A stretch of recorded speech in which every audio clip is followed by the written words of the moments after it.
छत्रपती संभाजीनगर ग्रामीणचे पोलीस अधीक्षक प्रकाश जाधव यांनी मंगळवार तारीख 2 रोजी दुपारी वैजापुरात उपविभागीय अधिकारी कार्यालयात भेट दिली।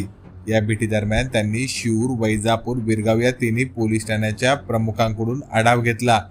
दरम्यान पत्रकारांशी त्यांनी संवाद साधला तेव्हा त्यांनी आपले ध्येय हे वाढते रस्ते अपघात कमी कसे करता येईल यासाठी प्रयत्न करणे हे असणार असल्याचे सांगितले। तालुक्यात 52 लोकांनी अपघातात आपले प्राण गमावले असून हे अपघाताचे प्रमाण कमी करण्यासाठी काय उपाययोजना केल्या जाऊ शकतात यासाठी आपण प्रयत्न करणार असल्याचे त्यांनी सांगितले। यासोबतच जीर्ण झालेल्या पोलीस ठाण्यांच्या इमारती नवीन इमारती बांधण्यासाठी प्रयत्न सुरू असल्याचेही त्यांनी प्रसंगी स्पष्ट केले।